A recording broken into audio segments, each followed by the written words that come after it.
ৰাজ্যত বন্ধ হ'ব 105খন বিদ্যালয় চৰকাৰৰ হতকাৰী সিদ্ধান্ত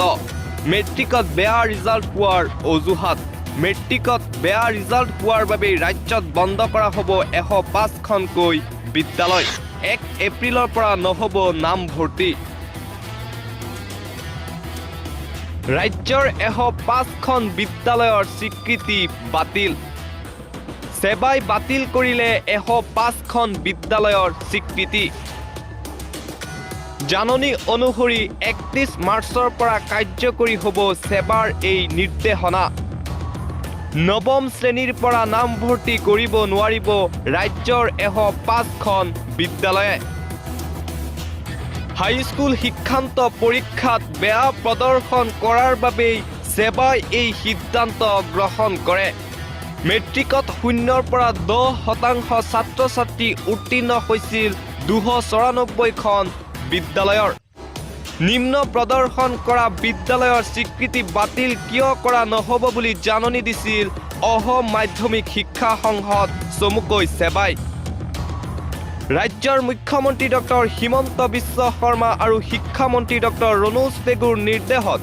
অসম মাধ্যমিক শিক্ষা সংসদ চমুকৈ SEBAই জাননী জাৰি কৰিছিল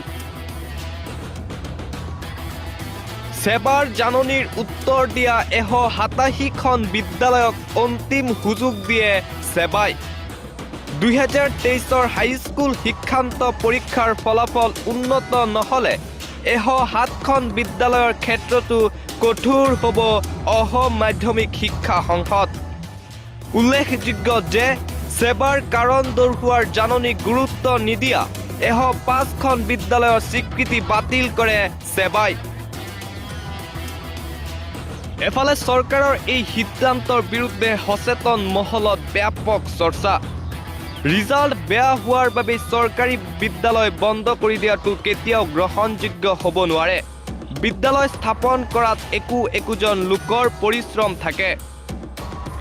ৰিজাল্ট বেয়া হোৱাৰ বাবে বিদ্যালয় বন্ধ কৰাৰ বিপৰীতে ৰিজাল্ট কেনেকৈ ভাল কৰিব পাৰে তাৰ বিশ্লেষণ কৰিব লাগে চৰকাৰে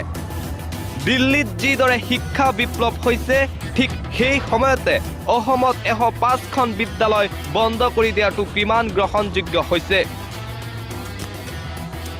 চৰকাৰে চৰকাৰী বিদ্যালয় উন্নত কিদৰে কৰিব তাৰ বিপৰীতে ৰাজ্যত 105খন বিদ্যালয় বন্ধ কৰি দিয়াটো গ্ৰহণযোগ্যই হ'বই নোৱাৰে ৰাজ্য চৰকাৰৰ এই সিদ্ধান্তৰ বিৰুদ্ধে এতিয়া সমগ্ৰ ৰাজ্যত প্ৰতিক্ৰিয়াৰ সৃষ্টি হৈছে